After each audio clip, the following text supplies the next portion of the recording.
나라가 이 정도 상태에 와 있구나라는 걸 느끼게 하는 그런 사건들을 제가 몇 가지, 여러분들도 아마 뉴스를 통해서 보셨을 텐데 그런 점을 몇 가지 드리겠습니다. 군사적인 문제도 있고 사회 내부적인 문제도 있고 그렇습니다. 자, 오늘 아침이죠, 새벽에 북한이 순항미사일 쐈다는 뉴스 들으셨을 겁니다. 그런데 장소, 발사 장소랑 구체적인 재원, 거리 뭐 이런 거는 아직 발표를 하지 않고 있습니다. 이상하지 않습니까? 예? 북한이 얼마 전에는 무슨 일을 했습니까? 고각 발사를 했습니다. 그래서 그 사거리를 추정해 보니까 미국 15,000km에 이를 수 있는 그런 거리다, 사정거리다, 이렇게까지 얘기가 나오고 있습니다. 이 사람들이, 이 북한이란 놈들이 뭔가 지금 꾸미고 있는 것 같아요. 근데 오늘 아침에 순항미사일은 여기다 탄두가, 핵탄두가 탑재가 가능하다고 합니다. 아주 무시무시한 그런 파괴력을 발휘할 것 같은 그런 생각입니다. 이에 대한 국방부, 미국의 합참의 반응이 여러분들 보셨습니까? 며칠 후에 꼭 전쟁이 일어날 것 같다, 이런 얘기가 있었습니다. 그죠? 미국의 사성 장군이 이런 말을 하고 있습니다. 야, 이거 지금 저는 상당히 긴박하다, 이런 느낌을 좀 받고 있습니다. 그런데 그와 함께 말이죠. 아까 우리 남 교수가 잠깐 말씀드렸는데 평택에서 다음 주에 민노총애들이 그 미군 평택 기지를 둘러싸는 반정부 시위를 벌인다 그러죠. 아니, 이 친구들이 지금 뭐 정신이 있는 겁니까? 없는 겁니까? 에? 근데 그 유튜브나 이런 얘기를 들어보면은 이것이 시진핑에 의한 지시다, 이렇게까지 해석이 나오고 있습니다. 뭐 시진핑이 구체적으로 지시를 내렸는지 모르겠습니다만은 틀림없이 중국 공산당의 어떤 입김이나 작용이 있지 않을까, 이런 생각을 하게 됩니다. 야, 이거 국내가, 한반도가 뭔가 커다란 그 세력들의 경연장이 돼버렸습니다. 각축장이 돼버렸습니다. 그런 게 하루하루 그런 뉴스들이 쏟아지고 있습니다. 그런데도 불구하고 우리 내부의 자세를 한번 보십시오. 내부의 자세. 우리가 이에 대해서 충분히 대응할 수 있는 능력이 지금 쌓여 있느냐, 축적이 되어 있느냐라고 보면은 아주 의심스럽습니다. 그 반대입니다. 앞으로 닥쳐올 수도 있는 재난, 위기 상황에 대해서 우리는 아마 허겁지겁 허둥지둥되지 않을까라는 생각마저 드는 그런 시점입니다. 대표적인 얘기를 두 가지 말씀드리겠습니다. 얼마 전에 청주인가요? 대규모 홍수로 인해서 재난을 당했습니다. 버스가 지하차도에서 물에 잠겨서 거기 타고 있던 승객들이 졸지에 목숨을 잃는 그런 비극적인 사태가 있었습니다. 그럴 수 있죠. 그런데 이 경찰에 가서 경찰한테 거기 현장 확인해 봐라 라고 했더니 경찰이 허위보고를 한 겁니다. 허위보고. 가짜 보고를 했어요. 가봤다, 현장에 출동했다 라고 허위보고를 했습니다. 경찰이. 이거 생각할 수 있습니까, 여러분? 야, 이 정도로 이게 말단이, 이 나라의 기반이 저 밑에 이렇게 썩었다, 저는 이렇게 생각하고 있습니다. 큰일이 났습니다. 만약에 한반도 어디 뭡니까, 비무장돼서 포송이 들려서 경찰 보고 너 가서 포송이 들렸는데 무슨 소리인지 확인해봐라 그러면 안 가고도 갔다고, 그런 보고를 할 수 있는 그런 생각마저 드는 겁니다, 여러분. 경찰뿐만이 아닙니다. 경찰뿐만이 아닙니다, 여러분. 우리 이 나라가 이때까지 온 거는 기업의 힘입니다. 기업의 힘. 기업이 그래도 국제적인 기준에 따라서, 어떤 양식에 따라서, 법과 절차에 따라서 건설활동, 경제활동을 해왔습니다. 그렇기 때문에 안심하고 재화와 용역을 거래할 수 있었습니다. 그런데 그런 게 아닌 사례가 최근에 발견이 됐습니다. 여러분 기억하실 겁니다. 검단동에서 아파트 현장에서 건물이 무너졌습니다. 기억하시죠? 대형 건설회사가 발주한 아파트 건설 현장입니다. 다행히 건설 도중이고, 이거는 본 건물이 아니라 주차장 건물이라서 인명피해는 크지 않았습니다만은 사고 원인은 뭡니까?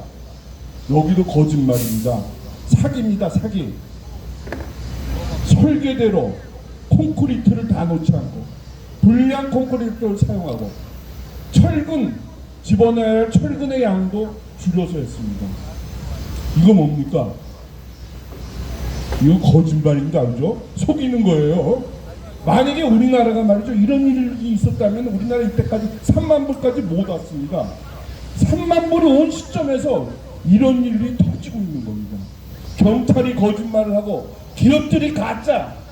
옛날에 기억나시죠? 60년대 와우 아파트라고 저기서 아파트가 무너졌는데요. 그런 사건이 60년 만에 다시 일어난 겁니다. 이 나라 지금 어떻게 된 겁니까, 여러분? 거짓과 사기가 밑에는 완전히 그냥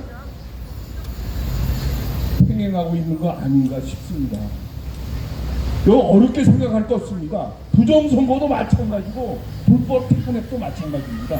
가짜가 주도권을 잡고 있어요. 거짓이 잡고 있어요.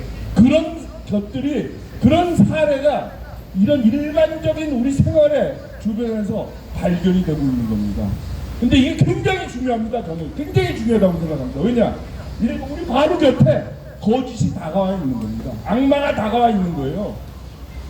망하기 직전입니다. 큰일이 났습니다. 그런데도 이걸 바로 잡으려고 하지 않고 있어요. 문제입니다. 문제. 여러분들 어떻게 생각하십니까? 큰 문제입니다. 이거. 자, 두 번째 말씀드리겠습니다. 제가 얼마 전까지 고민을 하다가 이런 해석을 했는데요. 여러분들 생각은 어떠신지 한번 여쭤보는 차원에서 말씀드립니다. 얼마 전에 문재인이가 양산에서 얼굴이 무슨 커다랗게 상처를 입은 사진이 공개가 됐습니다. 입술이 터지고 눈에 무슨 이렇게 눈탱이가 밤탱이 됐다고 시천말로 그렇게 나오는 그런 사진이 공개됐습니다. 이게 무슨 뜻입니까? 이게 정말 어디 가다가 넘어진 겁니까? 아니면 무슨 누구한테 폭력을 당한 겁니까? 도저히 이해할 수 없는 사건이 일어났습니다. 아니, 경호 인력들이 있을 텐데 계단에서 넘어진다라도 하더라도 그렇게 상처를 입지 않을 텐데 무슨 일이 있었는지 정말 궁금하지 않을 수 없습니다. 그래서 저는 혹시 이건 제 상상력입니다. 경호 인력 몰래 경계 밖으로 나갔다가 들어오다가 자기 그때 암호를 못 대갖고 불순 세력인 줄 알고 경호실 직원들한테 두드려 맞은 것 아닌가, 그런 생각입니다. 그렇지 않고서는 이 나라에서 거기 양산에서 문재인을 그렇게 두들겨 팰 사람이 어디 있습니까? 문재인을 팔 수 있는 사람 딱 두 사람 있습니다. 중국 공산당, 북한 노동당 간부들, 요 둘밖에 없어요. 그래서 저는 이런 생각을 합니다. 그것도 제가 보면 이 나라가 이 정도로 뭔가 지금 어긋나 있는 겁니다. 제대로 이루어지는 게 하나도 없어요. 큰일이 났습니다. 그죠? 그런 관점에서 문재인은 왜, 그렇다면 그게 사실이라면 왜 자기 사절을 이탈해서 누군가를 접선하러 간 건가? 라는 생각을 듭니다. 자, 이런 말씀을 드리고 마지막에 탄핵 관련 얘기를 말씀드리겠습니다. 김용호 교수라고 있습니다. 김용호 교수, 통일부 장관에 지금 내정된 양반인데요. 이 양반이 어젠가요? 그저께 국회에서 청문회 자리에서 한 말이 지금 회자되고 있습니다. 여러 가지 말이 있는데요. 그 중에 두 가지입니다. 탄핵 세력들은 체제 반란 세력이다 라고 이 양반이 자신이 운영하는 유튜브에서 얘기를 한 모양이에요. 그래서 그 청문회장에서 그런 얘기가 설왕설래가 있었는데, 당시에 청문위원으로 나왔던 우상호 의원이 더불어민주당이죠. 그리고 탄핵 당시에 이 사람이 민주당 원내대표였습니다. 아니, 김용호 교수 이렇게 당신이 얘기했는데, 그럼 내가 지금 탄핵했는데 그때 내가 주동적인 역할을 했는데 내가 체제 반란 세력이냐? 이렇게 얘기하고 있는 겁니다. 보십시오. 이런 게 박근혜 대통령이 얘기했듯이 결국은 이런 얘기는 다 공개가 사실대로 드러나는 과정이다. 저는 이렇게 생각하고 있습니다. 그러니까 두 번째는 이 김용호 교수가 그런 말도 한 모양입니다. 불법 탄핵이다. 박근혜 대통령은 탄핵을 당할 만한 일을 한 적이 없다 라는 말을 유튜브를 통해서 한 모양이에요. 그런데 그거를 또 이 민주당 측에서 다시 되씹어서 그런 말을 네가 했는데 그게 사실이냐 이렇게 얘기하고 있습니다. 이런 과정을 통해서 국민들은 알게 되는 겁니다. 아, 박근혜 대통령에 대한 탄핵은 불법이었다. 잘못됐다. 김용호라는 이 윤석열이가 지명한 통일부 장관 내정자도 그런 생각을 하고 있다. 이런 과정을 통해서 국민들에 대한 국민들이 갖고 있는 불법 탄핵에 대한 인식, 올바른 인식이 점점 더 높아질 거라고 생각합니다. 자, 마지막으로 말씀드리겠습니다. 여러분, 혹자는 이렇게 얘기하고 있습니다. 이게 우리가 지금 불법 탄핵과 부정선거와 지금 북한의 핵무장, 그리고 최근에 동북아에서 일어나고 있는 중국의 만행 등을 보면서 과연 이 나라가 평온한 가운데, 평화스러운 가운데 번영의 길을 갈 수 있을까 걱정을 합니다. 네. 큰일이 났습니다. 여러분들은 그 이런 모름에 어떤 생각을 갖고 계십니까? 이 나라가 10년 전처럼, 15년 전처럼, 20년 전처럼 순조롭게 순풍에 돛단 듯 파도가 없는 배처럼 항해를 할 수 있다고 생각하십니까? 아, 모르겠습니다. 키신저가 아시죠? 나이가 100살인데요.